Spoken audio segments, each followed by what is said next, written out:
La realeza es un fenómeno curioso que mezcla los cuentos de hadas con la realidad. Es como Cenicienta, pero aquí el príncipe es de verdad. Felipe era un príncipe sin blanca con una vida extraordinaria. No es griego, la familia real griega no tiene sangre griega, eran daneses. Era un vikingo rubio muy apuesto. Es obvio por qué una joven se enamoraría de él. Pero tuvo que hacer muchos sacrificios. Lord Mountbatten fue uno de los conspiradores que lo organizó todo. Cambiaron su nombre, cambiaron su religión, le metieron en la Armada Británica y le volvieron un ciudadano británico. Le dejaron claro que todo daba igual. Solo tenía que aparecer. A él eso no le gustaba, porque era muy activo. Hubo un tiempo al principio en el que pensó, no sé si estoy hecho para esto, y sus ansias de control provocaron tensiones.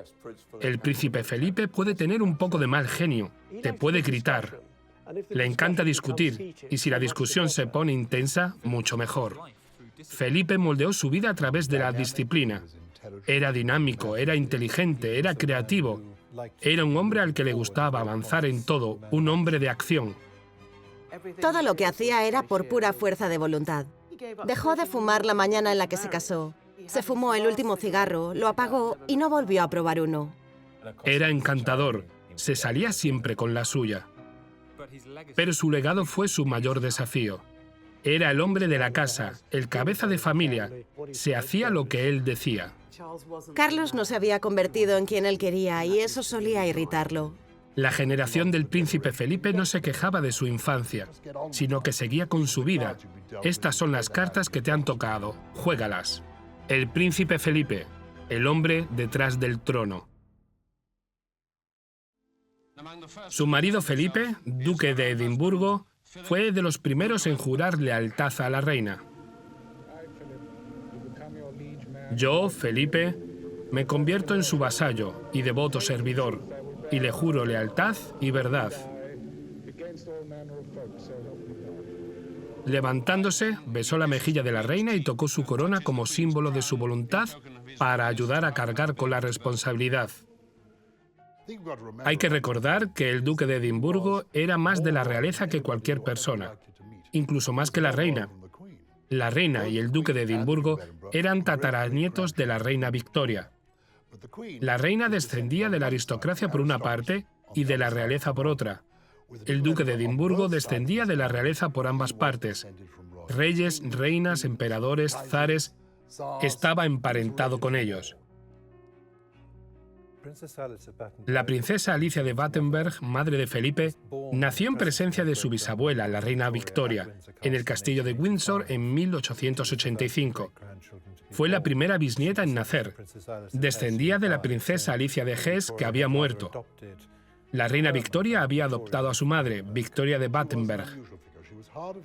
Era un personaje inusual. Tenía problemas auditivos. Era muy inteligente. El interés del príncipe Felipe por el servicio a la comunidad, su faceta solidaria, su interés por el medio ambiente y por asuntos espirituales, todo eso venía de su madre. Su vida fue complicada porque todo lo que consideraba sagrado se destruyó en la Primera Guerra Mundial. Sus dos tías, la zarina y la gran duquesa. Ellas fueron asesinadas en Rusia. Era casi sorda por completo, porque tenía bloqueadas las trompas de Eustaquio, lo que le hacía ser solitaria. Era una chica muy guapa e inteligente. El padre de Felipe tenía un linaje aún más real. Los griegos se quedaron sin familia real, así que importaron la danesa. Básicamente, ellos se convirtieron en la realeza griega. Felipe era un príncipe griego, aunque una vez me dijo que no sentía mucho cariño por los griegos porque asesinaron a su abuelo. La familia real griega estaba constantemente yendo y viniendo del exilio. Uno de los reyes de Grecia dijo que el requisito para ser rey griego era tener siempre hechas las maletas. La princesa Alicia se casó con el príncipe Andrés de Grecia y se fue a vivir a Grecia. Tuvo 4 hijas y mucho después un hijo, el príncipe Felipe. Nació en la mesa de la cocina en Mont Repos, la casa de Corfú. Entonces los bebés nacían en casa. Supongo que la mesa de la cocina servía. Llamaron al nuevo bebé Filipos Andreu de Schleswig-Holstein-Sonderberg-Glücksburg, príncipe de Grecia y Dinamarca. Pero casi en cuanto nació empezaron los problemas en la familia real griega. Arrestaron al príncipe Andrés de Grecia y lo llevaron a juicio, acusado de traición y con posibilidades de ser ejecutado. Se escaparon por los pelos. Los rescató la Marina Real Británica. Se refugiaron en un suburbio de París, donde vivieron 7 años. Sus padres no tenían nada de dinero, así que tuvieron que depender de la bondad de una o dos tías ricas como Edwina Mountbatten, esposa de Lord Mountbatten, que pagó la educación del príncipe Felipe. La heredera estaba casada con el tío de Felipe, un hombre con grandes ambiciones dinásticas. Su padre fue hacia el sur de Francia, donde acabó viviendo con una amante en un yate. Su madre tuvo una crisis nerviosa y acabó en un manicomio de Suiza. Durante varios años, el príncipe Felipe no vio a ninguno de sus padres. No vio a su madre en 2 o 3 años. No le enviaban una carta por su cumpleaños, ni por Navidad, ni tenían ningún tipo de comunicación. Le pregunté por esto y le quitó importancia. Me dijo que no era raro, que estas cosas pasan. El príncipe Felipe siempre apreció mucho a su padre. Cuando escribí una biografía de su madre, se ofendía cada vez que mencionaba a su padre. Yo diría que consiguió convencerme de que pensaba que su padre era un buen padre, pero no consiguió que yo pensara que su padre era un buen padre. Creo que su padre era un hombre destrozado. Cuando estaba exiliado en París, iba al Ritz a tomarse unas copas y a pasar un buen rato con unos amigos. Era su manera de seguir adelante. A la realeza no le gusta estar en el exilio. Quieren servir a sus países y se decepcionan mucho si no lo hacen. En el borrador de un libro que escribí, dije que el príncipe Andrés renunció a su papel de marido y padre y el príncipe Felipe escribió en el margen tonterías. Todos los veranos pasaba 3 días con él. Yo creo que eso no es ser un buen padre. Su padre huyó del hogar familiar. Era un hombre libertino que se jugaba los ahorros familiares en los casinos de Montecarlo. Su madre tomó el hábito y se hizo monja. El príncipe Felipe era un hijo obediente, a pesar de que su madre no estuvo presente durante una gran parte de su vida. Le solía escribir muchas cartas contándole las cosas que había hecho. Tenían una relación cercana. En sus últimos años fue a vivir al Palacio de Buckingham. El conde Mountbatten, tío de Felipe, la llamaba Alicia en el Palace. El príncipe Felipe me dijo una vez: mi padre estaba lejos, mi madre estaba enferma y tuve que seguir adelante. El príncipe Felipe se volvió un refugiado en los países de sus familiares lejanos. El príncipe Felipe no tenía dinero. Su familia tenía muchos parientes ricos, que tenían muchos castillos y casas, pero ellos no tenían dinero. Incluso tuvo que poner cartón en las suelas de sus zapatos porque tenían agujeros. No tenía dinero, pero no le importaba porque tenía mucha confianza. A Felipe lo criaron sus tías, tíos, primos y hermanas. Tuvo que arreglárselas solo y valérselas por sí mismo, y lo logró. Nunca hablaba de su difícil infancia, pero tuvo que ser un desafío. La única prueba la encontramos en los libros de visitas. Si consultamos uno de los años 30, veremos todas las casas en las que estuvo. Lo he visto varias veces. Nos visitaba y ponía su nombre en la lista y firmaba, y en la columna de dirección escribía «sin domicilio fijo». Así que durante su infancia tenía que saber que no tenía domicilio fijo, pero nunca se quejó. La mayor constante de sus primeros años fue su abuela Victoria, princesa de Battenberg y marquesa de Milford Haven. Fue la que le compraba la ropa del colegio, porque su padre no se preocupaba por él y su madre no estaba allí.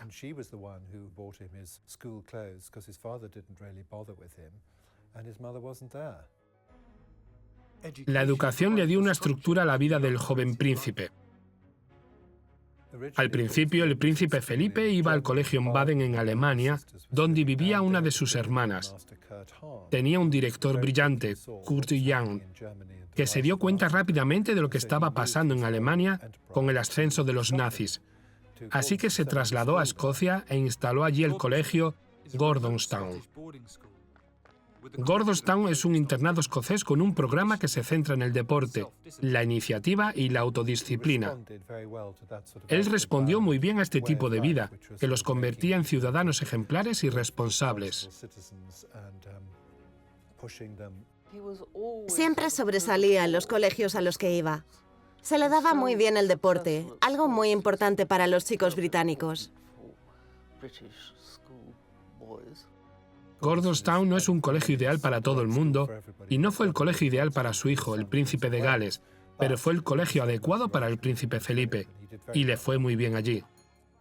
Felipe había encontrado una especie de hogar. La hija del duque y la duquesa de York ha sido bautizada como Isabel Alejandra María. Es la bebé del imperio. Después de que su tío, el rey Eduardo VIII, abdicara por amor, la bebé del imperio se convirtió en la futura reina.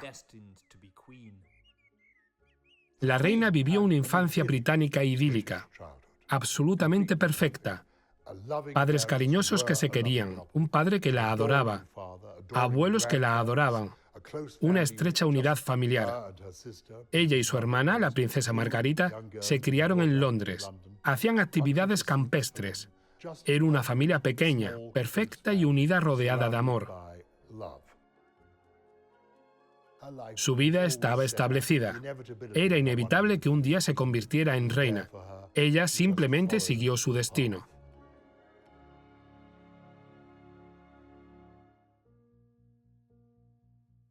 Desde que era muy pequeña, Isabel acompañaba a sus padres en giras y visitas reales. El rey estudió para ser cadete antes de la guerra en Dortmund, la Universidad Naval. Ha vuelto en 1939 acompañado de la reina y las princesas. Felipe tenía 18 años y se ha graduado en Gordonstown. Quería entrar en la Real Fuerza Aérea, pero su tío, Louis Mountbatten, le encaminó hacia la Armada.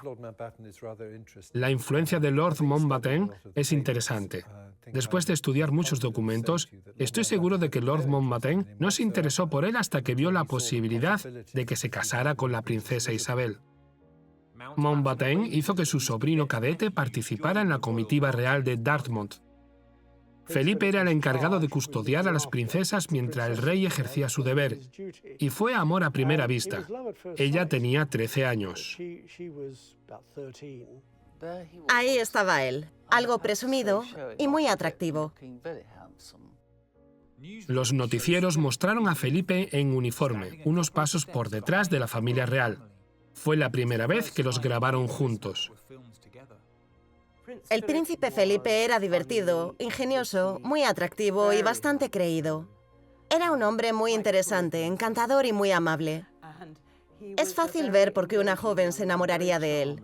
Era un vikingo rubio muy apuesto.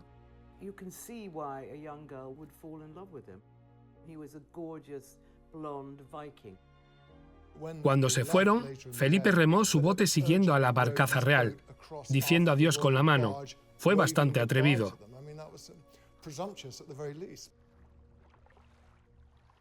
La joven pareja empezó a mandarse cartas.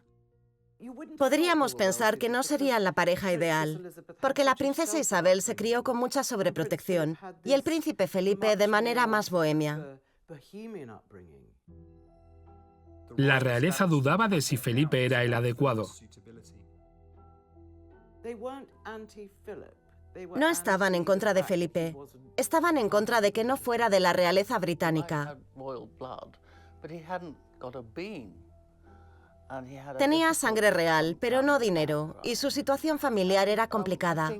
Creo que el rey Jorge y la reina Isabel pensaban que era muy joven para decidirse. Y quizá hubieran preferido un aristócrata rico inglés o escocés que un príncipe pobre.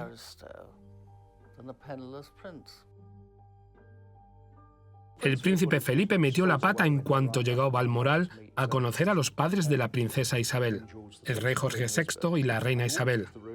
Entró en la sala e hizo una reverencia, porque llevaba una falda escocesa. Pensaba que así se ganaría a sus futuros suegros, pero a ellos no les hizo ninguna gracia. Los cortesanos no eran amables con él. Pensaban que era ignorante, que no había tenido una educación buena. No había ido a Eton, que es lo que se hace en la corte. Me dijo que cuando fue al castillo de Windsor, un sirviente le llevó hasta su habitación. Y él, impaciente, le dijo al sirviente: «Ya sé cómo ir, mi madre nació aquí».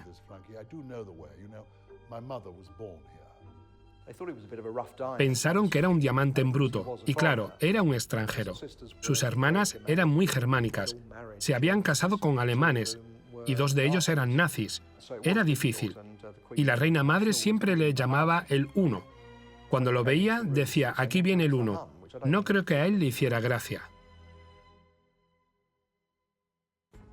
Su hermana Sofía, que se convirtió en princesa de Hannover, había estado casada con el príncipe Cristóbal de Hesse, que murió en 1943. Él era miembro del partido, algo que decepcionó a todo el mundo. Sin ninguna duda estaban decepcionados porque Hitler reclutó a muchos príncipes alemanes. Cecilia estaba viviendo en Darmstadt. Se había casado con el gran duque, que acababa de heredar el título. Cuando estaban viajando a Inglaterra para acudir a la boda de su hermano con Margarita Geddes, el avión chocó con una chimenea en Ostende debido a la niebla y todos murieron. El padre de Felipe le dijo que fuera a su despacho. Cuando empecé a trabajar allí me dijeron: «Sucedió una tragedia», y a él le importaba mucho su hermana, sobre todo entonces porque estaba embarazada. El bebé nació en medio del accidente. Él viajó con su padre a Darmstadt para ir al funeral. Allí había una hilera de ataúdes. Había una gran influencia nazi en Darmstadt, pero el príncipe Felipe no tenía la culpa. Estaba allí para asistir al funeral de su hermana. Pero seguro que había visto lo que pasaba y era consciente de ello. Era algo difícil para él, y más cuando se iba a casar con la reina. Los cortesanos más estirados pensaban que era un alemán.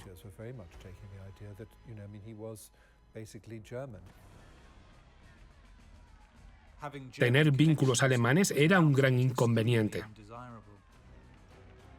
Estamos en guerra y vamos a seguir en guerra hasta que los otros se rindan. Felipe era muy buen marinero. Lo vimos en las fuerzas navales en 1939. Sirvió en el Teatro de Operaciones Europeo y en el Extremo Oriente. A bordo del HMS Valiant en el Mediterráneo, Felipe dejó huella durante un ataque nocturno a 3 cruceros italianos. Apuntó con un reflector el puente de mando de un buque enemigo hasta que ganaron la batalla. Fue la mayor victoria marítima del Reino Unido contra los italianos. Tuvo un papel destacado. Estuvo en las aguas territoriales del Mediterráneo. Sirvió en el Cabo Matapán. Lo mencionaron en despachos y sirvió en el Extremo Oriente. La gente hablaba del Día de la Victoria en Europa, pero eso no significaba nada para él, porque debía seguir de servicio hasta que todo hubiera acabado. Algo más tarde, la guerra en el Extremo Oriente también acabó. Isabel esperaba pacientemente a su príncipe, y Felipe recibió una mención en despachos y la Cruz Griega del Valor. El príncipe Felipe tuvo una guerra heroica. Era joven y creo que disfrutaba de la guerra. Tuvo varios logros durante la guerra. Los oficiales lo conocían y a los que estaban a sus órdenes les gustaba. Le consideraban un gran líder y un buen tipo. Tenía una carrera naval prestigiosa y quería que siguiera siendo así.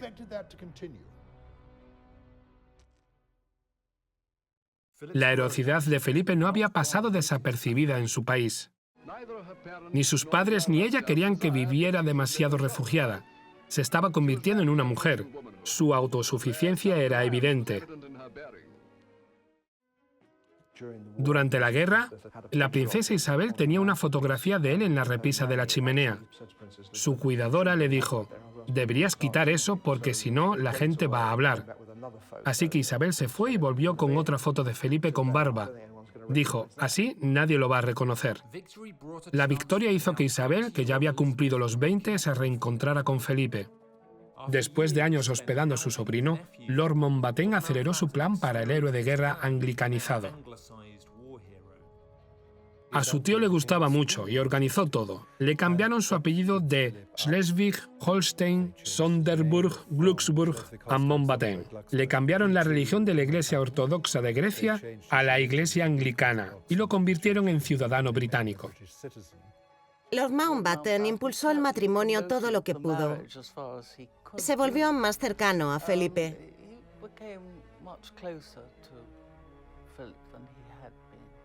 Un acontecimiento real precioso fue la boda de la hija de Lord Mountbatten, Patricia. Las dos princesas fueron sus damas de honor.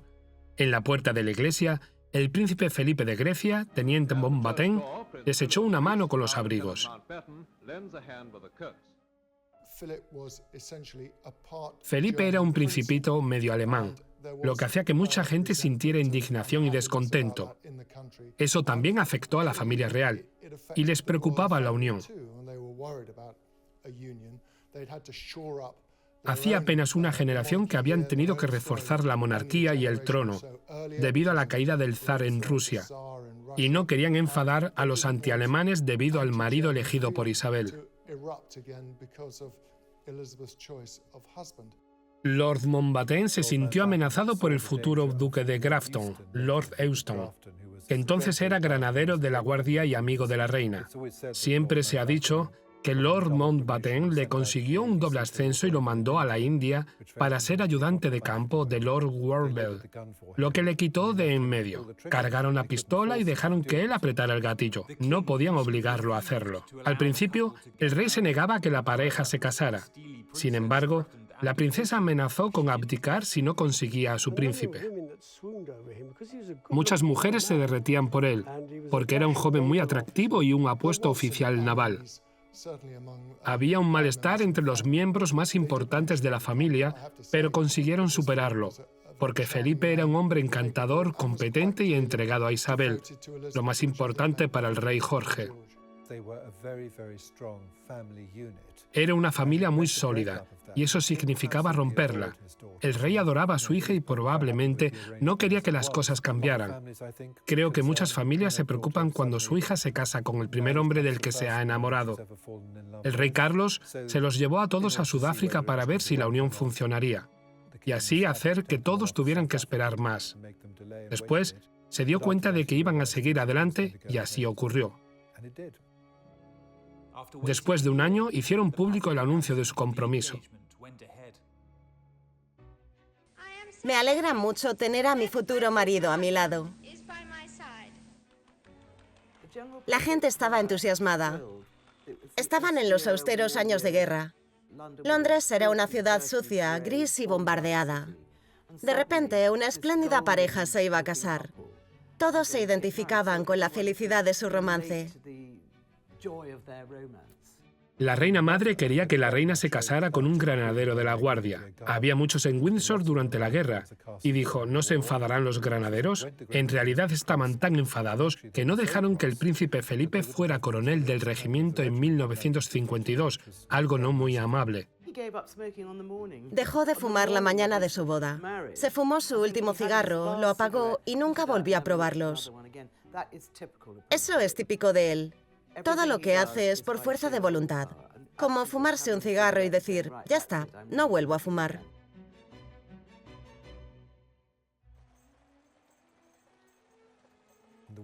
La boda fue un día muy colorido. Seguía siendo una ocasión para llevar uniformes de gala, así que no había túnicas rojas ni nada por el estilo. Y seguía habiendo racionamiento. Aún así, dio a la gente esperanzas para el futuro. No invitaron a ninguna de las 3 hermanas con vida a la boda, lo que les molestó. Por suerte, en la coronación de 1953 querían estar allí y así fue. Gandhi le mandó un cubrebandejas que había hecho para ella. Y la reina María, la abuela de la reina, lo malinterpretó y pensó que era su taparrabos y dijo, ¡qué asco!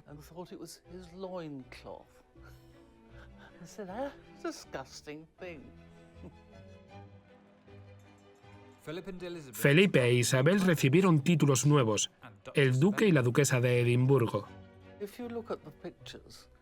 Si miras las imágenes de la pareja en su luna de miel en Broadlands, la casa de Lord Mountbatten, verás que se miran con ternura.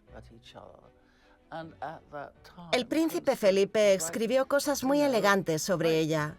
Dijo que era maravillosa.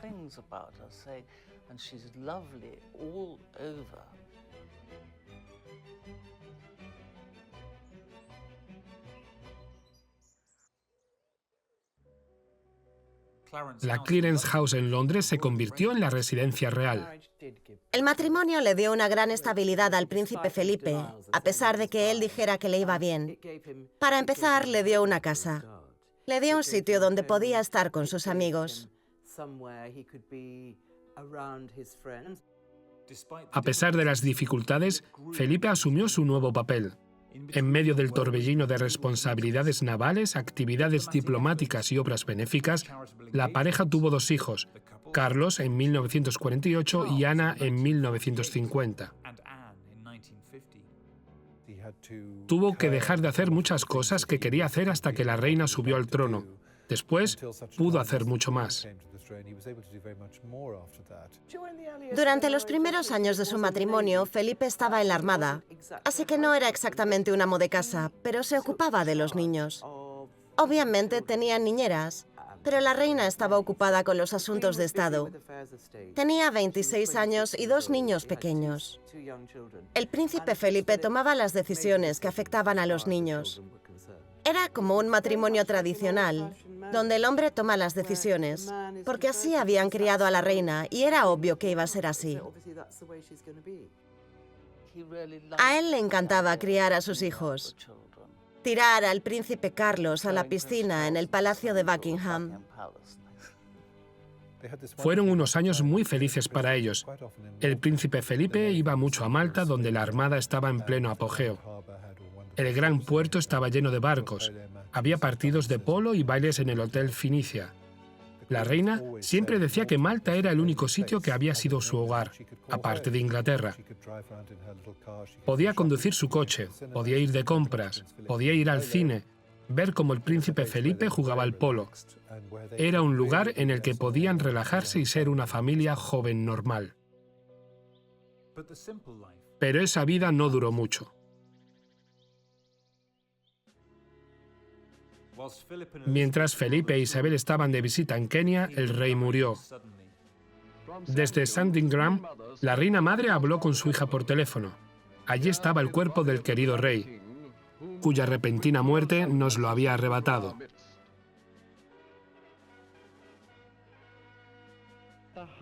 La gran y poderosa princesa Isabel Alejandra María, debido a la muerte de nuestro soberano, se ha convertido en nuestra reina por gracia de Dios.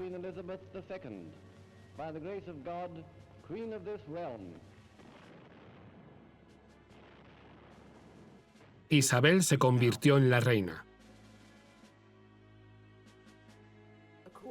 Según el escudero de Felipe, Michael Parker, que estaba en Kenia con ellos, fue una conmoción tremenda.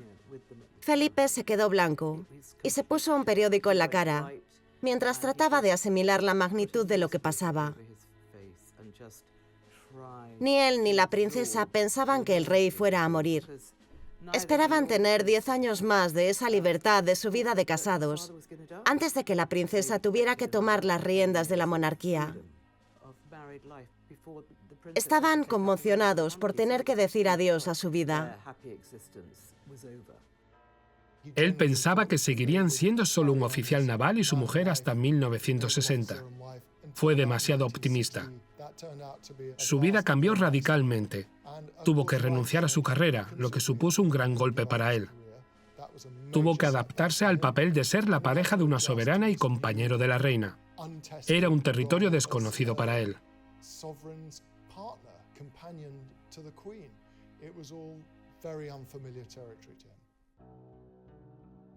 Como consorte de la reina, Felipe recibió títulos. Probablemente fue uno de los golpes más fuertes a los que se tuvo que enfrentar, porque odiaba que le dieran un nombramiento que no se había ganado. No le podías dar ninguna condecoración si no podías probar que se la merecía. De repente, le nombraron almirante de la flota, mariscal de campo y mariscal de la Real Fuerza Aérea. Lo odiaba, y es fácil saber por qué. Su tío, Lord Mountbatten, consiguió ser jefe de la Armada. Su abuelo también lo había sido. Todo el mundo decía que el príncipe Felipe lo podía haber logrado por méritos propios. Es indiscutible que ser el consorte de la reina de Inglaterra es algo muy importante, así que no dejó su carrera naval en vano. Cuando se convirtió en reina, el trabajo de Isabel aumentó. La reina no hablaba de asuntos de Estado con el príncipe Felipe, porque la Constitución no se lo permitía. Es soberana por una ley del Parlamento y por herencia, y recibe los documentos del gobierno. Él era el príncipe del Reino Unido, pero no estaba autorizado a ver ningún documento estatal. Le dije al duque de Edimburgo, ¿sabías lo que hacer? Y me dijo, no, no tenía ni idea. Le dije, ¿la gente te decía lo que hacer? Y me dijo, no, no me decían qué no hacer. Cuando Isabel se convirtió en reina, su papel estaba definido. Ya sabía lo que hacer, porque ya existía el rol de la reina, y lo asumió de manera natural. Pero él estaba en segundo plano, y fue muy difícil para él. La reina tenía sus consejeros, un primer ministro, Winston Churchill, que ya era anciano, y que le había sentado en su regazo en los años 20 cuando era un bebé, y también el secretario personal de su padre. Ella tenía solo 26 años y estos dos ancianos controlaban a la reina, mientras que el duque de Edimburgo se quedaba excluido. La reina era una mujer vergonzosa y tener a Felipe a su lado la ayudaba muchísimo. Imagina ser vergonzoso y entrar en una habitación donde todo el mundo te mira. Cientos de personas esperando a ver lo que vas a decir, lo que llevas puesto o lo que vas a hacer. La coronación de la reina fue la primera oportunidad de Felipe para demostrar su valía. El Palacio St. James fue el lugar de encuentro de la nueva comisión de la coronación, presidida por el duque de Edimburgo. Planear el evento fue la primera tarea de Felipe como consorte. Se celebró sin ningún contratiempo. En la coronación, el humor del príncipe Felipe destacó desde el principio. Después de que la reina fuera coronada, tuvo que arrodillarse y jurarle lealtad. Unos segundos después le dijo, ¿de dónde has sacado ese sombrero? Ese es el primer ejemplo de cómo relajaba a la reina con sus bromas. Era el complemento perfecto para ella, porque le hacía reír en momentos serios. El día de la coronación, la familia real se reunió en el balcón del palacio para recibir la aclamación de sus súbditos. Pero fuera del matrimonio, Felipe estaba frustrado por los intentos de la clase dominante británica de frenar su influencia. Cuando la reina subió al trono, el primer ministro, Winston Churchill, insistió en que el príncipe Felipe no podía darles el apellido Mountbatten a sus hijos. El tío de Felipe, Lord Mountbatten, se pasó de la raya. Lord Mountbatten presumió en una cena de que la casa de Mountbatten reinaba en el país y no se equivocaba del todo. Lo que pasó fue que el príncipe Ernesto de Hanover, que estaba en esa cena, fue a ver a la reina María y le contó lo que Lord Mountbatten estaba diciendo. Ella llamó a Churchill y le dijo, esto no puede ser. Churchill era una persona muy poderosa. Creo que intimidó a la reina para que siguieran siendo la casa de Windsor. Había muchas razones para ello. La casa de Windsor era muy buen nombre para la casa real. Todo el mundo conoce el castillo de Windsor. Fue una decisión muy inteligente. Windsor también era un nombre inventado en 1917. Pero Felipe estaba molesto porque la mayoría de los hombres le dan su apellido a su familia. La arrogancia de Mountbatten había sellado el destino de la dinastía. Felipe estaba furioso y su relación nunca se recuperó por completo. Felipe dijo, no soy más que una maldita ameba. Se quejaba de que era el único hombre que no compartía apellido con sus hijos. Eso le disgustaba. Y también las restricciones de lo que podía hacer y lo que no. No podía hablar tan abiertamente como antes. Los cortesanos tradicionales del Palacio de Buckingham eran muy desagradables con él. No les gustaba. Pensaban que era un don Juan. No aceptaban sus opiniones y sus ideas de modernización. Era un joven brillante, ingenioso y testarudo. No le gustaba la organización del Palacio de Buckingham. Pensaban que eran muy estirados. Pensaba que era ridículo que los sirvientes llevaran peluca. Quería ser más que un simple soplo de aire fresco. Iba a hacer grandes cambios si se quedaba, pero al principio hubo un tiempo en el que pensaba, no sé si estoy hecho para esto. Una gira mundial le dio a Felipe un escape de las restricciones de la vida real. El príncipe Felipe se fue a Melbourne a inaugurar las Olimpiadas de Australia. Y podríamos decir que secuestró el yate real Britannia y navegó durante 3 meses con sus amigos. El príncipe Felipe estuvo fuera casi 6 meses con su caballerizo, Michael Parker. Hicieron una gira mundial en el Britannia. Por supuesto, surgieron los rumores, y la gente pensaba que tenía amantes en todo el mundo. Los periódicos, especialmente los extranjeros, estaban llenos de conjeturas que decían que el matrimonio estaba en peligro. El príncipe Felipe era un macho alfa.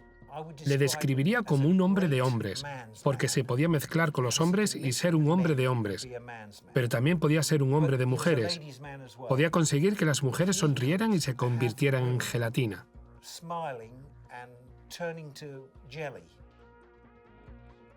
Solo hace falta leer los periódicos franceses de los 50 para ver que el príncipe Felipe ha sido acusado una y otra vez de que se le iban los ojos y quizá también las manos. A comienzos de los 60, se descubrió que el príncipe Felipe iba a Thursday Club, un local de Londres al que iban personas muy atrevidas. También se rumoreaba que había conocido a muchas mujeres allí. Se rumoreaban muchas tonterías sobre orgías en el Thursday Club. Yo creo que en realidad eran veladas de hombres borrachos.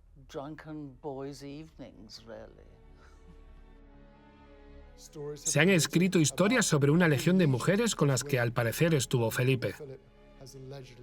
Tenía buen ojo para las mujeres guapas. Le gustaba la compañía de las mujeres guapas. Hubo muchos rumores. Es difícil saber si ocurrió alguna aventura física o simplemente amistad y atracción. Ese es el problema.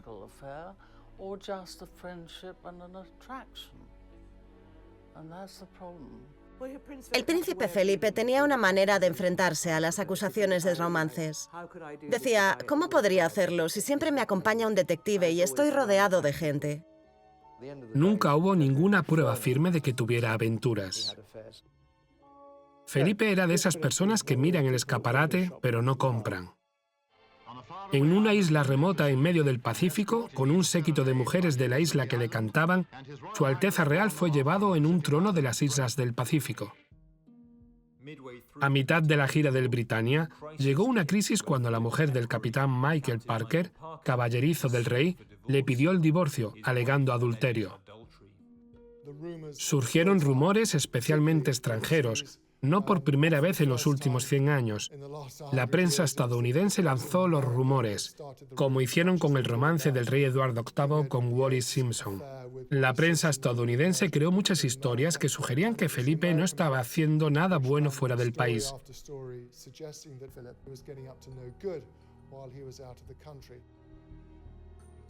Los rumores preocuparon al Palacio de Buckingham y a la reina, que autorizó al palacio a publicar un único comunicado sobre el estado de su matrimonio con el príncipe Felipe, diciendo que todo estaba bien. Pero viajó hasta Portugal para reunirse con él antes de que volviese al Reino Unido. Fue un gesto significativo ante estos rumores y quería mostrar que el matrimonio iba bien.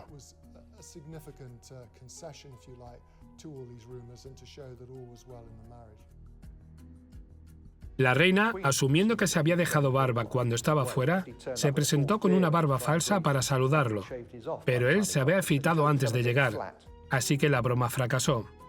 Pero para entonces, parecían haberse reconciliado. 4 años después nació el príncipe Andrés, y después el príncipe Eduardo. Por eso llamaban el niño del amor al príncipe Andrés, porque en 1960 fue una señal de que el matrimonio volvía a la normalidad. La experiencia no hizo que Felipe se encariñara con la prensa.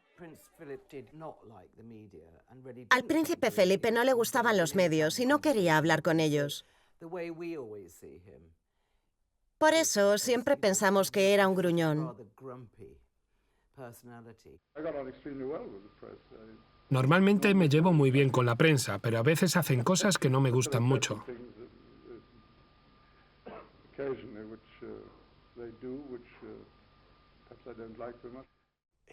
Se marchaba en cuanto alguien preguntaba algo absurdo. Un reportero le preguntó, ¿qué tal el vuelo, señor? Y él dijo, ¿alguna vez has montado en avión? Le respondieron que sí, y dijo, pues justo así. O, ¿cómo se encuentra, señor?, le preguntó un reportero. ¿Parezco enfermo? Felipe se involucró más en las obras de caridad, utilizando su influencia en causas por las que sentía pasión. Felipe dijo que no le molestaba haber perdido su carrera, pero quería hacer algo más, porque no es de esos hombres que se pueden sentar 5 minutos sin hacer nada. Lo que hacía era trabajar cuando lo necesitaban, y la reina lo necesitaba para muchas cosas al año. Cuando nadie lo necesitaba, se labraba su propio camino. Felipe recaudó $1 millón para una organización benéfica infantil en su gira estadounidense. El príncipe Felipe vivía en el presente. Con una infancia como la suya, no pasaba el tiempo mirando atrás. Era un hombre al que le gustaba avanzar en todo momento, un hombre de acción. Siempre había algún problema que solucionar. Poco después de la guerra, se creó la Asociación Nacional de Campos de Juego, porque las autoridades locales querían edificar en lugares bombardeados y en zonas verdes, porque había una gran escasez de viviendas, ya que las habían arrasado durante la guerra. Felipe se puso firme con Kurt Hahn, el fundador de Gordonstown, y le dijo: «No, los niños deben tener espacio para correr y respirar. Y por eso tenemos tantos espacios abiertos, parques y zonas verdes en el Reino Unido. En gran parte es gracias a él, y la gente no lo sabe». Fue la primera organización benéfica nacional en la que participó al comprometerse con Isabel en 1947. Lo que me sorprendió al ir a la sede fue que A, él era el presidente y estaba allí, y B, encontró a alguien muy activo y comprometido con la causa. Estaba interesado en la psicología. Leía mucho a Carl Jung, el psicólogo analítico suizo. Jung pensaba que las personas felices miraban hacia el exterior y no se interesaban por ellos mismos. Se interesaban por los demás y por el mundo, la naturaleza, la ciencia, el arte, el mundo entero. Felipe tenía sus reservas con la gente que está todo el rato pensando en ellos mismos, abrazándose a sí mismos, siendo amables con ellos mismos. No se pegaba mucho a esa gente. Le interesaba muchísimo el estado físico de los jóvenes. Una vez dijo que le preocupaba que niños del futuro solo tuvieran que preocuparse de mover un cuchillo y un tenedor. Lo dijo décadas antes de que nos empezara a preocupar la obesidad. El programa Premio Duque de Edimburgo ha mejorado la vida de millones de personas. Educa en el liderazgo y ofrece la posibilidad de conseguir varios certificados. Conseguir el nivel oro es un gran logro. Fue la primera persona de la realeza en hablar de la sobrepoblación. Hablaba de la conservación. Sabía que algunas especies morirían si no se protegían. El príncipe Felipe fue el presidente del Fondo Mundial para la Naturaleza, el WWF, durante muchos años. Podía ir a cualquier país y reunirse con los jefes de Estado. El trabajo que hizo con la conservación fue increíble. También redujo la carga de la reina de gestionar las propiedades reales. Se dio cuenta de que podía ayudarla mucho en ese ámbito. Estaba al mando de gestionar las propiedades de Sandringham y de Balmoral. También era el guardabosques adjunto en el castillo de Windsor. Su aporte a la sostenibilidad de las casas fue enorme. Quería encontrar su propio papel y lo logró gracias a los diferentes procesos en los que se involucró. Y también gracias a las más de 830 organizaciones en las que participaba.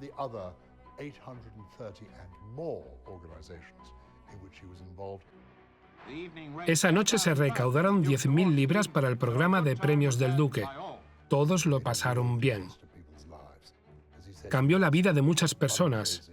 Una vez me dijo: nunca hay que dejar de recaudar fondos. Cuando le sobrepasaba el ciclo interminable de responsabilidades reales y benéficas, se refugiaba en las casas de campo familiares.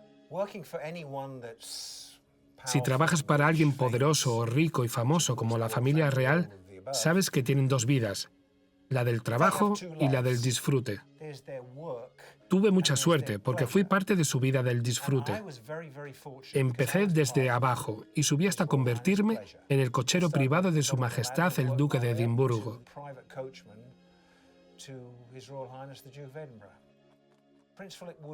El príncipe Felipe venía del Palacio de Buckingham al castillo de Windsor y pasaba el fin de semana con los caballos. A los caballos les daba igual quién fuera. A veces se portaban bien y otras no. Para él era una liberación espiritual. Le gustaba que los caballos no hicieran siempre lo que él decía. Creo que era su terapia.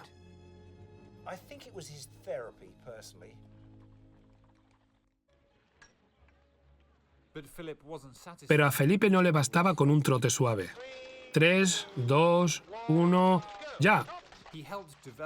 Ayudó a desarrollar la conducción de carruajes competitiva y convertirla en un deporte internacional. Era surrealista que el marido de Su Majestad la Reina condujera un carruaje que él y yo diseñamos y construimos para hacer un deporte que él inventó con caballos que ella había criado. Es excepcional. Fuimos a muchos campeonatos europeos, mundiales y nacionales. Era un concursante internacional. Ganó 2 medallas de bronce y 1 de oro como parte del equipo británico. Era un jinete excelente. Hay que ser un gran comunicador si trabajas con caballos. En las competiciones siempre había fiestas de cócteles. Era increíble verlo desenvolverse en la sala. Me gustaría tener el 10% de esa capacidad.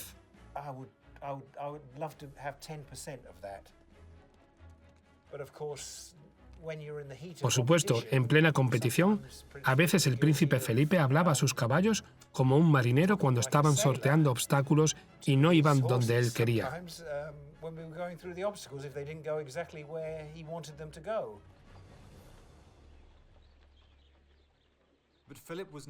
Pero Felipe no estaba lejos de su papel como marido de la reina.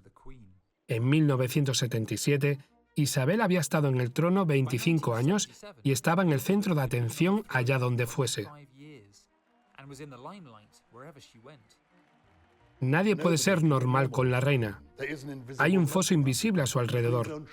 Los propios hijos de la reina hacían una reverencia cuando la saludaban por la mañana. Esa fama se refleja en Felipe. La primera vez que conocí al duque de Edimburgo estaba algo nervioso y preocupado por decir o hacer algo mal. Pero él fue un caballero. Me hizo sentir cómodo y como en casa. El duque era la única persona del planeta que trataba a la reina como un ser humano, porque era su pareja, su alma gemela, su mejor amigo. El príncipe Felipe llevaba los pantalones de la relación. Lo pudimos ver cuando estaban conduciendo con su tío, Lord Mountbatten, en el asiento de atrás. Estaban en una finca real, y la reina empezó a quejarse de que Felipe conducía demasiado rápido. Él dijo, «Si te vuelves a quejar de cómo conduzco, te echo». Y ella se calló. Cuando pararon, Lord Mountbatten le preguntó, «¿Por qué dejas que te hable así?» Ella dijo, «Porque me habría echado del coche». Una vez fui con la reina y el duque de Edimburgo a la Royal Variety Show. Ella desapareció entre la multitud para conocer a algunas personas. Yo me quedé apartado con el príncipe Felipe. Él estaba observando a la multitud. De repente, vi que cruzaban la mirada y vi cómo se miraban. Ella sonrió y él levantó su copa. Pensé, claro que estas dos personas tienen algo especial. No es obvio, pero ahí está.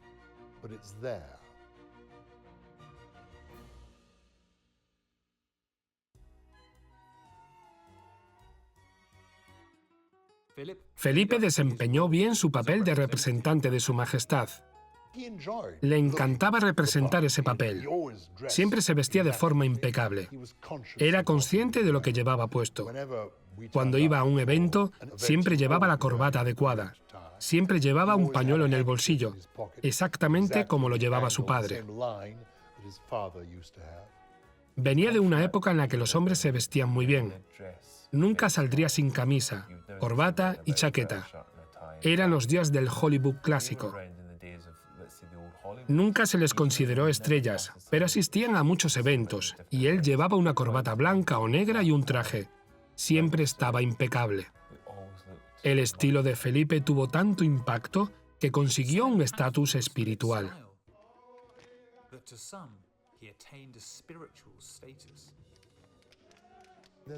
Hay una isla en la parte más profunda del Pacífico en la que veneran al príncipe Felipe como una deidad, como un dios.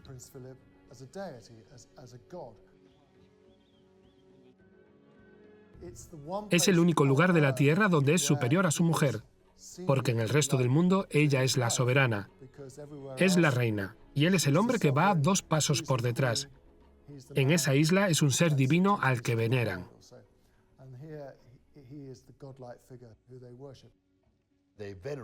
Lo veneran como a un dios. Cuando hablé del tema con él, me dijo, no quiero hablar de eso. Le pregunté, ¿por qué no? Y me dijo, ¿por qué quieres reírte de esta gente?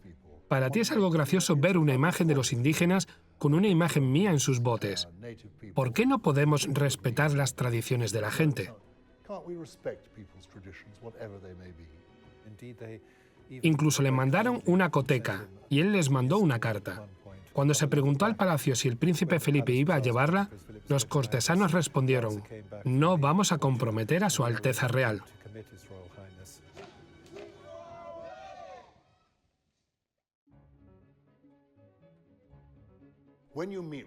Conocer a la realeza siempre es difícil. Una vez alguien dijo, cuando la realeza sale de la habitación, es como sacarte semillas de los dientes. Es un alivio, porque es muy incómodo.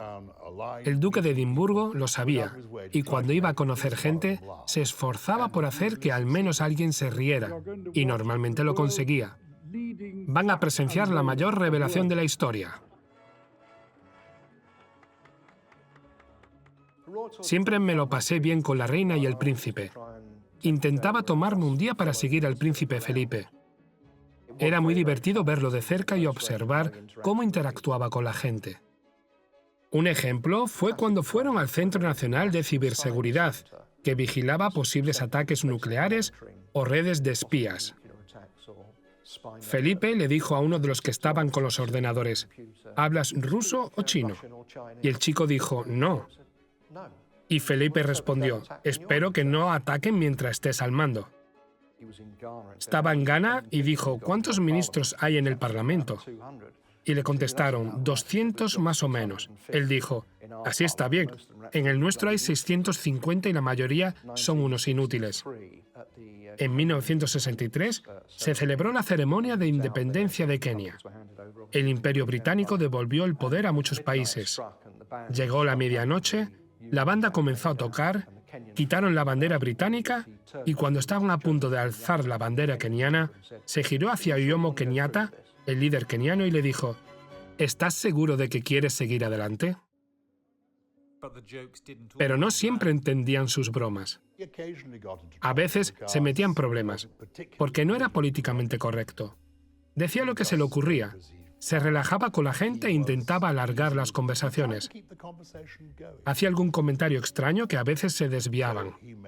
Una vez me dijo que se le paraba el corazón si iba al extranjero y veía que la prensa británica iba a estar allí, porque sabía que iban a estar los 4 días del viaje esperando a que metiera la pata para que eso fuera la noticia.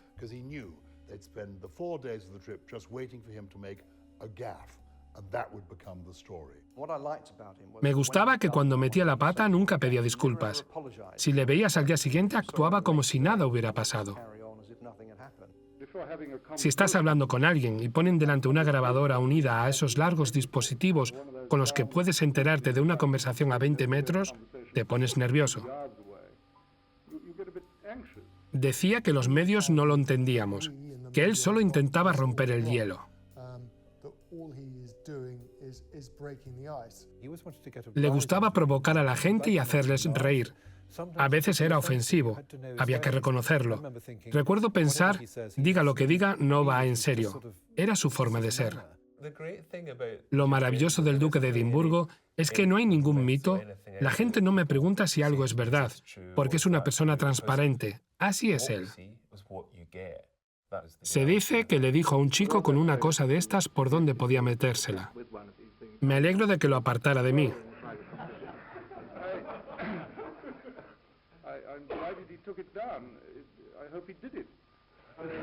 Probablemente era el único hombre que podía decir bromas políticamente incorrectas. Mucha gente lo admiraba por eso. Algo interesante del duque de Edimburgo es que no le preocupaba si la gente le gustaba o no. Había luchado en la guerra y había visto sus horrores. Pensaba que la gente moderna era demasiado sensible a las críticas. A él no le pasaba. Él podía aguantar las críticas e ignorarlas. Había aceptado que era parte del trabajo. Cuando fue a Canadá hace muchos años, dijo abiertamente: si nos queréis, estamos aquí. Pondremos de nuestra parte. Pero si no nos queréis, decídnoslo y nos marcharemos. Decía que la gente piensa que la monarquía busca su propio beneficio. Pero no es así. La monarquía existe para el pueblo. Y si la gente quiere un cambio, pueden votar. Así son las democracias. Quizás sea injusto centrarse en sus chistes ingeniosos y no en la gran contribución que hizo en la sociedad. Debido a la atención mundial, necesitaba protección. El príncipe Felipe toleraba a los policías y le gustaba su libertad. Nunca había tenido protección hasta que se casó con la reina y después se tuvo que aguantar. Le gustara o no, la seguridad era importante.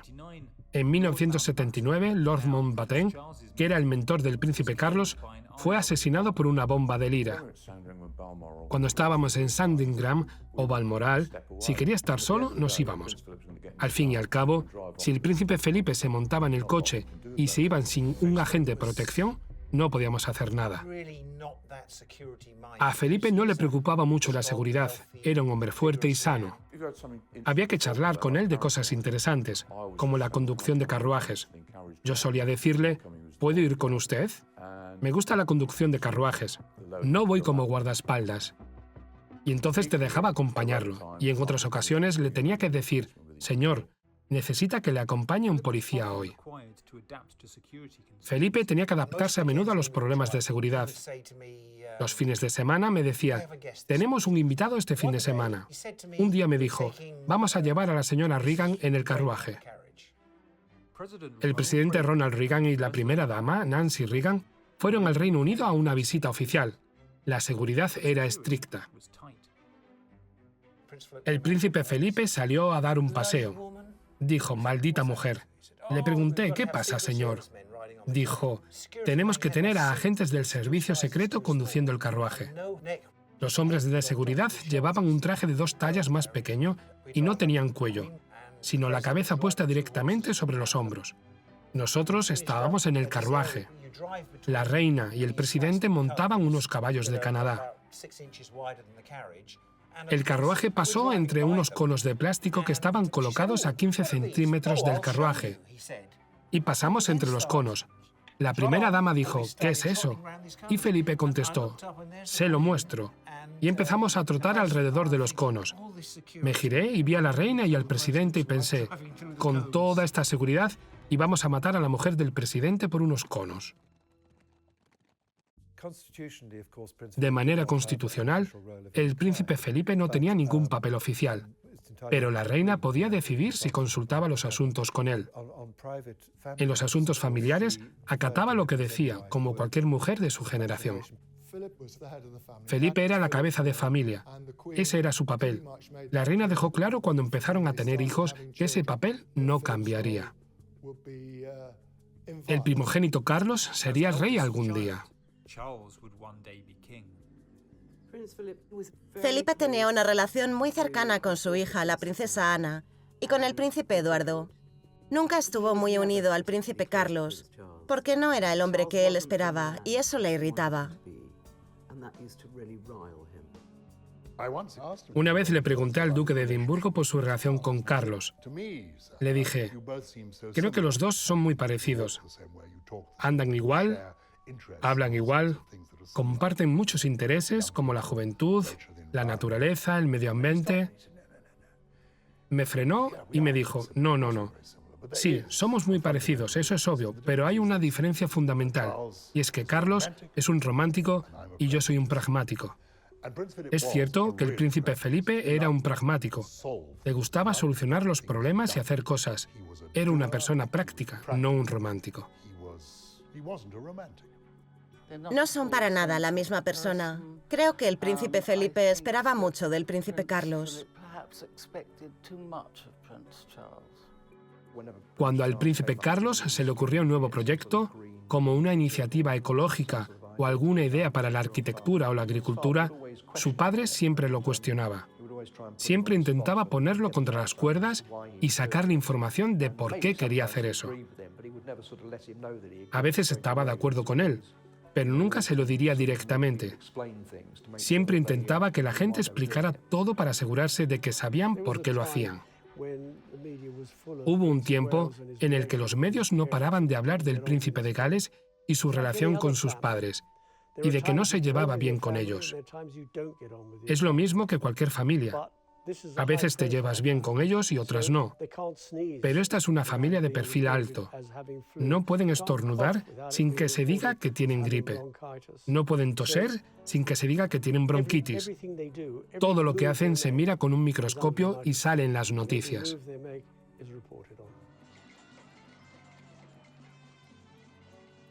Durante un periodo, el príncipe Carlos sintió lástima de sí mismo.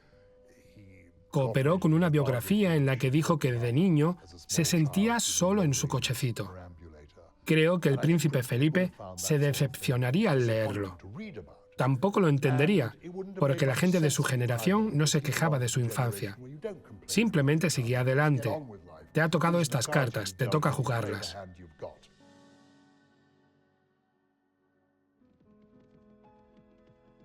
Felipe vio cómo las relaciones de Carlos dominaban los medios. La llegada de Diana Spencer provocó una mayor atención. Creo, al principio, que Felipe se entendió bien con ella. Felipe había sido un forastero. Diana también lo era un poco. Ambos se casaron con alguien de la realeza. Era una forastera en lo que a la familia real respecta. No lo era tanto para la vida lujosa inglesa, porque era la hija de un conde.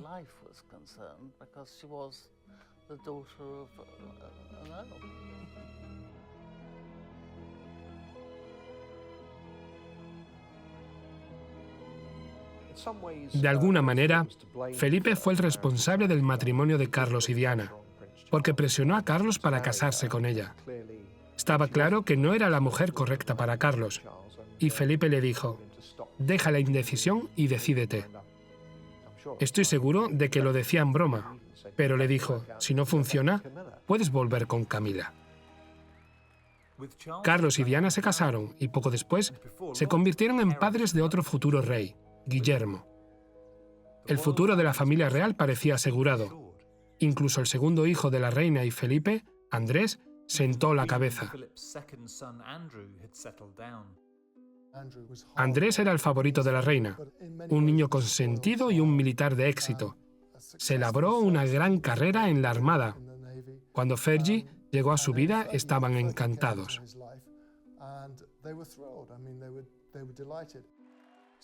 Sarah Ferguson tenía antepasados aristócratas y una carrera prometedora en publicidad. Felipe aprobaba la unión. Al principio la acogió con los brazos abiertos.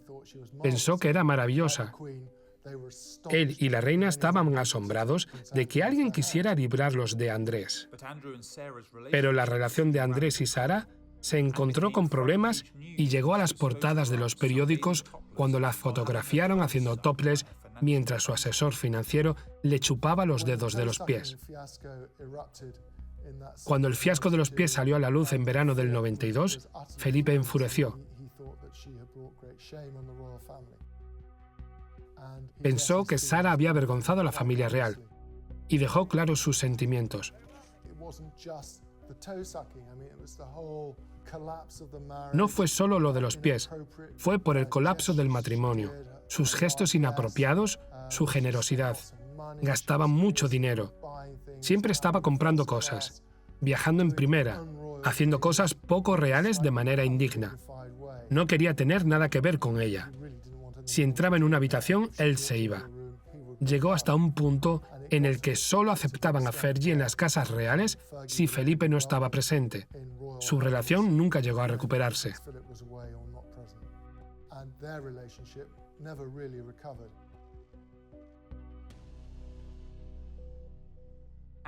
Andrés no era el único hijo con una relación conflictiva. Carlos y Diana luchaban por reconciliar los deberes reales con su diferencia de edad de 12 años.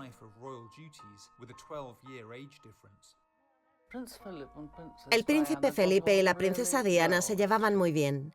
Él sentía compasión por ella y creo que no le gustaba cómo Carlos la trataba. Le escribía cartas a Diana en las que se refería a él y a la reina como papá y mamá y la apoyaba. Los deberes reales afectan mucho a los matrimonios de la realeza, lo que no sucede con otros matrimonios. Él intentaba ser comprensivo y atento. El matrimonio del heredero al trono era importante. Era importante para el país, para la monarquía y para la mancomunidad. Sentía que, si podía, debía intervenir. Leí las cartas que le escribió a la princesa de Gales y también leí las respuestas. Las cartas de ambos son muy buenas, son muy conmovedoras, sobre todo teniendo en cuenta lo que acabó sucediendo. Felipe trataba de ayudarla a encontrar cosas en común con Carlos. Por ejemplo, decía, a los dos os gusta la ópera, ¿por qué no intentáis ir juntos? Hacía cosas así. En su día le dije a Diana, son cartas muy útiles y alentadoras. Ella sabía que lo eran, pero decía que cuando las recibía, le costaba aceptar la razón por la que se las mandaba.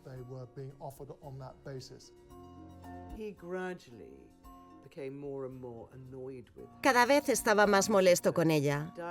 Le decía, Diana, no todo gira en torno a ti. Eres de los nuestros y somos una unidad. Al final, Diana dijo, odio al príncipe Felipe. Le parecía antipático.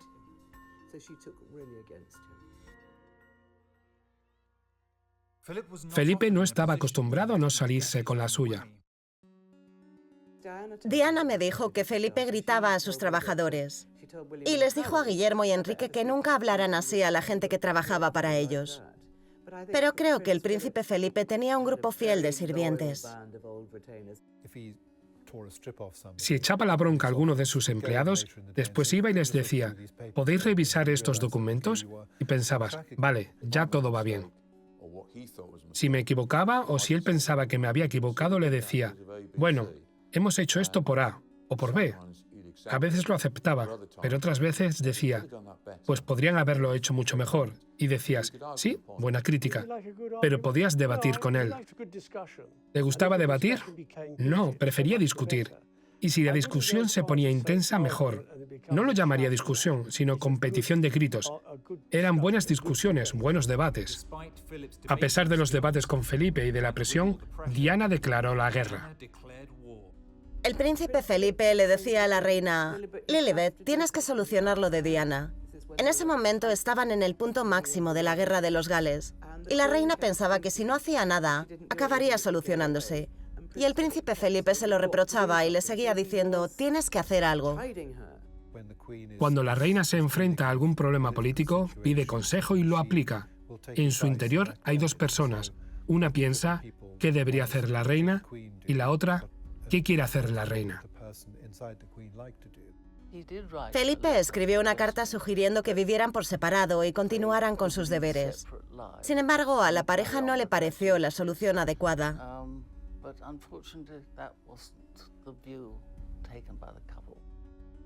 La princesa Ana fue la primera de los hijos de la reina en ir a los tribunales de divorcio junto a su marido conductor de tanques, el capitán Mark Phillips.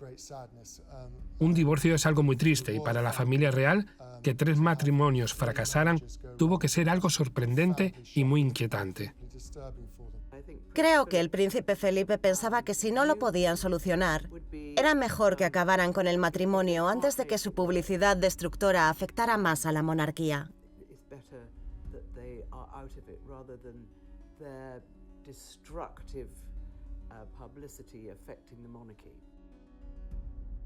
Pero nada preparó al palacio para lo que iba a ocurrir.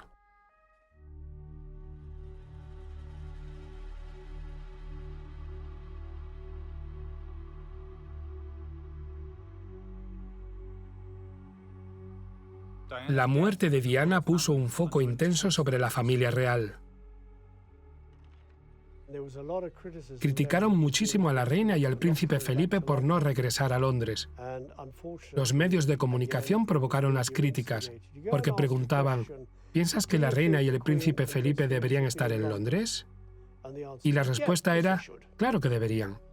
Si la pregunta hubiera sido, la reina y el príncipe Felipe están en Balmoral apoyando a sus nietos, Guillermo, de 15 años, y Enrique, de 12, ¿están haciendo lo correcto? La respuesta hubiera sido que sí. Así que depende de la pregunta.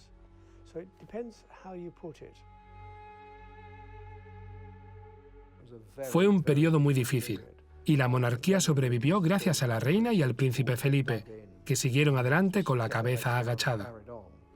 Si no hubiera sido por ellos, la monarquía habría acabado.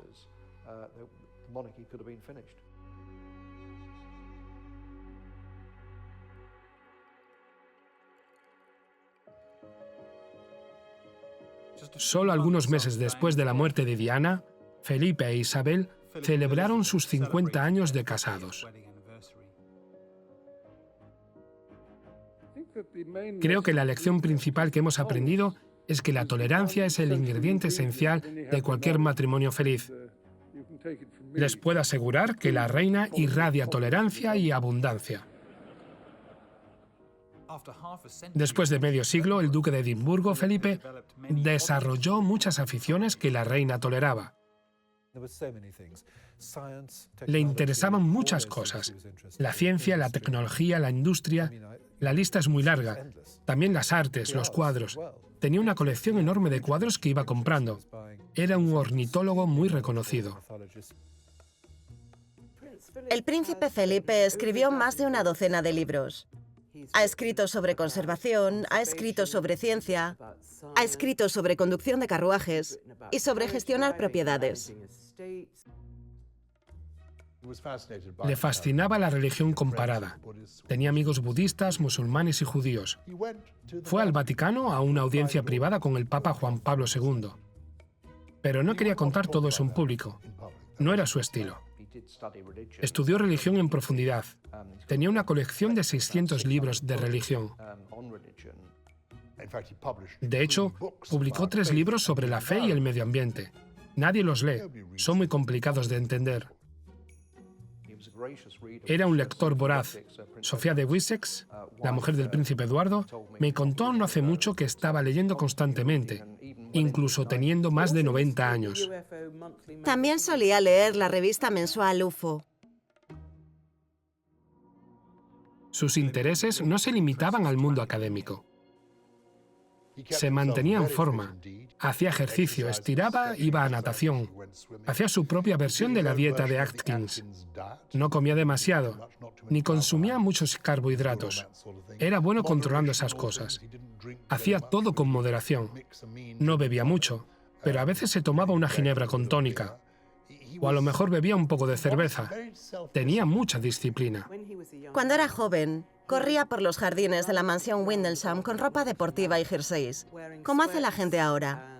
Y la reina se reía de él y decía, ¿por qué estás corriendo con toda esa ropa? Y él decía, porque quiero sudar.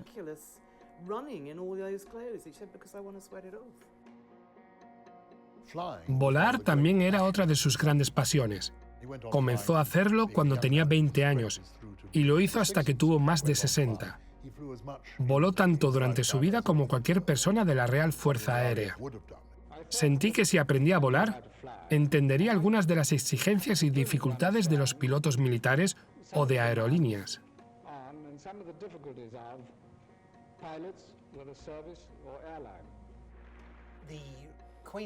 Los aviones de la reina pasaron del turbohélice al avión de reacción. Él me dijo, no puedo conducir mucho durante las próximas semanas. Quiero actualizar mi licencia. Es el marido de la reina. Ha aprendido a pilotar un avión. Pilotaba un helicóptero desde el jardín East Terrace del castillo de Windsor. Volaba hasta Brize Norton. Subía al avión y después volvía al helicóptero. Al tercer día le pregunté, ¿cómo lo hace, señor? Sé que manejar a 4 caballos no es algo sencillo, y usted lo hace. Y también pilota un helicóptero. Yo no sé nada de pilotar helicópteros, pero no es como pilotar un avión. Y además sabe pilotar un avión. ¿Cómo consigue que todo le entre en el cerebro? Me dijo, lo curioso es que todo es muy parecido. Estás a merced de los elementos y no puedes controlar el viento, no puedes controlar las corrientes ascendentes ni tampoco las descendentes. Tienes que dejarte llevar. Si le tuviera que describir en pocas palabras, diría que se dejaba llevar. Si le tuviera que describir en pocas palabras, diría que se deja llevar, siempre que le lleven a la dirección que quiere. El príncipe Felipe pilotaba el avión y cuando llegaba a la altitud de crucero, se sentaba con nosotros a hacer su papeleo. Obviamente, su capitán y su copiloto estaban en la cabina. Recuerdo que una vez estábamos haciendo un viaje y la mujer de WWF, que estaba con nosotros, no se dio cuenta de que había pilotos y se pasó todo el vuelo pendiente del altímetro de la cabina, preocupada de que el príncipe Felipe no volviera a la cabina. Bajamos hasta los 300 metros y empezó a entrar en pánico antes de que volviéramos a manejar los controles. A medida que envejecía, Felipe tuvo que abandonar algunas de sus aficiones más intrépidas, pero siguió al lado de la reina. El papel real de la reina y el príncipe Felipe era de ser conciliadores. Siempre intentaban que las cosas avanzaran y que todo fuera mejor para todos. Podemos poner como ejemplo las visitas de Estado alemanas y las visitas de Estado japonesas, pero una de las más recordadas es la visita a Irlanda. Los terroristas de la República de Irlanda eran los responsables de la muerte del tío del príncipe, Lord Mountbatten. El príncipe Felipe debería tener una razón muy personal para no querer inmiscuirse con los irlandeses. Una vez dijo que la gente tiene que pensar que es más fácil remover el odio con sus enemigos, pero si consigues ser su amigo, lograrás un mejor resultado. La OTAN es una alianza ofensiva y cooperativa y nunca trató de iniciar o apoyar ningún tipo de agresión. En 2 ocasiones públicas, en las que se celebraban aniversarios de boda, la reina habló en profundidad y con emoción sobre lo mucho que dependía de Felipe. Mi fortaleza y permanencia. Es lo que más suele decir. Creo que así podemos resumir cómo es. Ha estado siempre con ella. Es difícil imaginar que hubiera podido reinar de la misma manera sin el príncipe Felipe.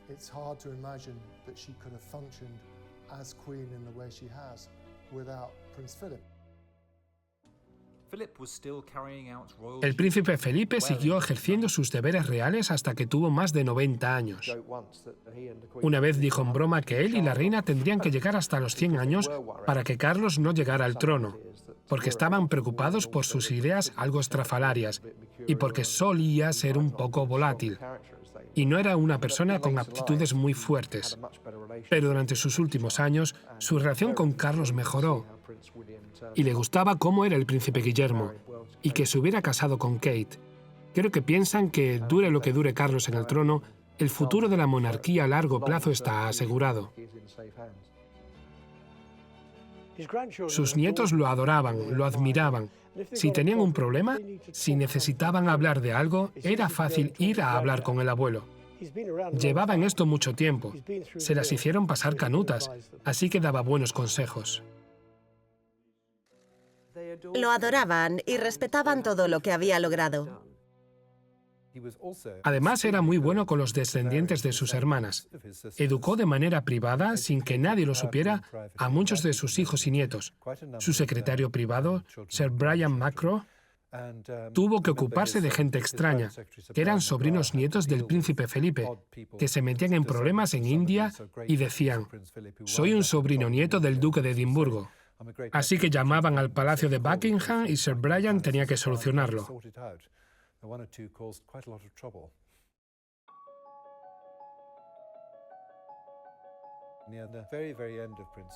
Al final de la vida del príncipe Felipe, como había llegado a una edad tan avanzada, la reina decidió que podía jubilarse y que no tenía que seguirla a todos los compromisos a los que solían ir juntos. En los últimos años, en algunas ocasiones, él simplemente iba y hacía algún que otro comentario extraño.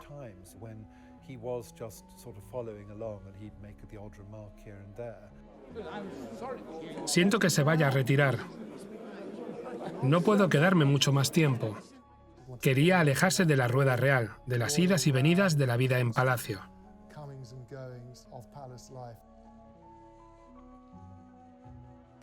El último deber real del príncipe Felipe llegó 65 años después de que su carrera naval acabara. Desde 1952 fue a más de 22.000 compromisos públicos. Así pudo descansar realmente y hacer lo que quisiera.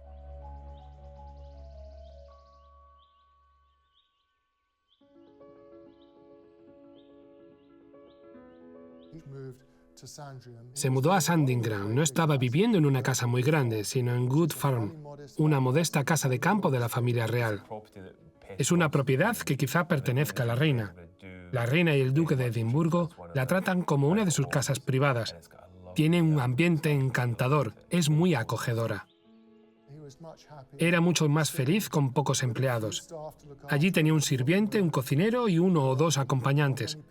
Pasaba los días dando vueltas por el jardín, pintando, leyendo, poniéndose al día con el correo.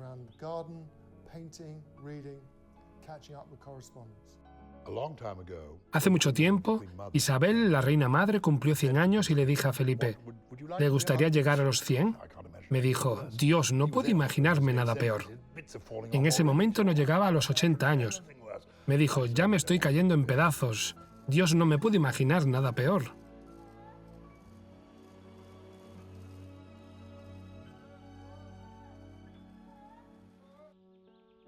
Solo 2 meses después de cumplir 100 años, Felipe murió de vejez en el castillo de Windsor, con la reina a su lado.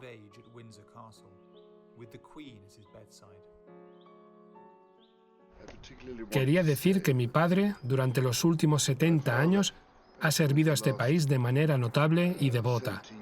Mi familia y yo lo echamos muchísimo de menos.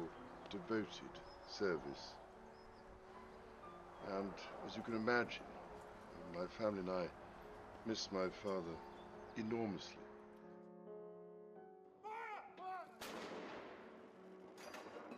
En el funeral transportaron el ataúd en un Land Rover personalizado que diseñó Felipe para ese momento. Debido a la pandemia del COVID, la reina tuvo que sentarse sola.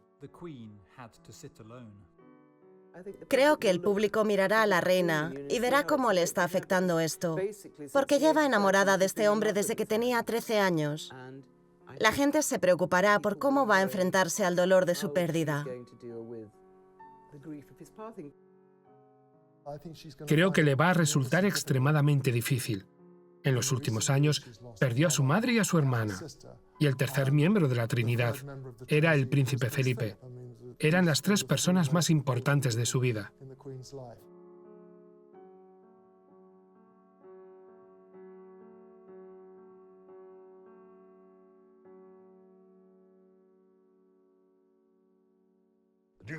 Le pregunté al duque de Edimburgo, ¿cómo quiere que sea su epitafio?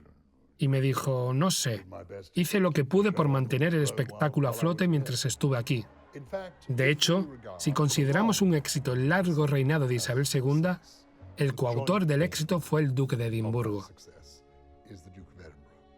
Apoyó siempre a Isabel y entendía cómo apoyarla y cómo amarla. Es un hombre que venía de un mundo en el que se daba por hecho que los hombres eran los líderes. Muy pocas mujeres habían sido jefas de Estado fuera de las Islas Británicas.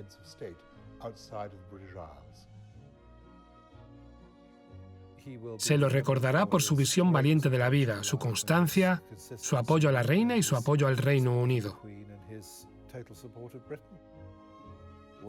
Estuve 27 años trabajando para él. Lo echo de menos y siento mucho respeto por él. Si buscas alguno de sus discursos o conferencias de los años 60 y 70, verás que parecen proféticos. He visto varios de sus archivos para algunos proyectos y son extraordinarios. Estaba muy adelantado a su tiempo, y el príncipe Carlos y el príncipe Guillermo han seguido su ejemplo.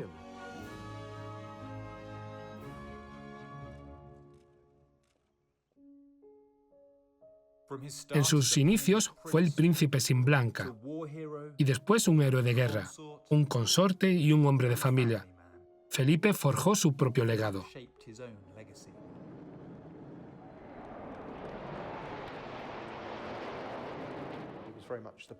Era el poder que había detrás del trono y se le subestimó en vida. Los jóvenes de la realeza van a tener problemas para reemplazarlo. Es increíble pensar que el príncipe Jorge, si vive hasta la misma edad, será el primer monarca del siglo XXII. Si la monarquía dura hasta entonces, sentirán que han tenido éxito.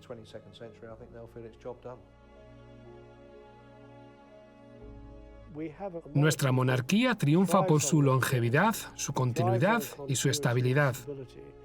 A nuestro alrededor, los presidentes y los primeros ministros hoy están aquí y mañana ya no. Nosotros no votamos a nuestra monarquía. La monarquía existe por herencia. Los políticos van y vienen, pero la monarquía sigue ahí. Son 1000 años de historia. Es la cuerda dorada de la historia de nuestra isla, en la que hay reyes, reinas, príncipes y princesas, que son de carne y hueso, personas de verdad. Son humanos como nosotros. La reina y Felipe eran marido y mujer, pero también la reina y el duque de Edimburgo. Durante todo su reinado, él caminó un paso por detrás, dándole todo su apoyo. Consiguió apoyar a la reina y ser un padre, un abuelo, un marido y un amigo. ¡Qué legado tan extraordinario!